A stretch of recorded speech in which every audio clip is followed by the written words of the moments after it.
Asian university for উইমেনে অনুষ্ঠিত হল বিশ্বের অন্যতম বৃহৎ শিক্ষার্থী নেতৃত্বাধীন প্রতিযোগিতা হাল্ট প্রাইজ 2026।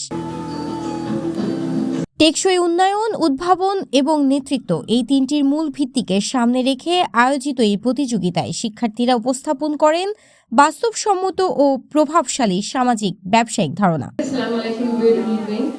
প্রতিযোগিতার পাশাপাশি আয়োজনটিতে সাংস্কৃতিক অনুষ্ঠানও অনুষ্ঠিত হয়। বিচারকদের মূল্যায়নে সামাজিক প্রভাব, টেকসই ব্যবসায়িক পরিকল্পনা ও উদ্ভাবনী শক্তির ভিত্তিতে বিজয়ী নির্বাচিত হয় বিভিন্ন দল। প্রতিযোগিতার চ্যাম্পিয়ন হয় team recycle reformer, runner up হয় ভ্যালোরিয়া এবং সেকেন্ড রানার আপ নির্বাচিত হয় ইকোশি।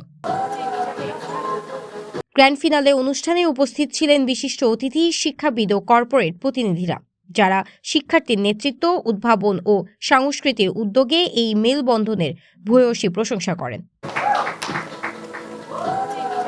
আয়োজকদের মতে Asian university for women halt prize 2026 শিক্ষার্থীদের জন্য একটি শক্তিশালী প্ল্যাটফর্ম তৈরি করেছে, যা ভবিষ্যতে আরও টেকসই, অন্তর্ভুক্তিমূলক ও সৃজনশীল উদ্যোগে গড়ে তুলতে অনুপ্রেরণা যোগাবে। আরিকা ইসলাম, সিটিজি পোস্ট, চট্টগ্রাম।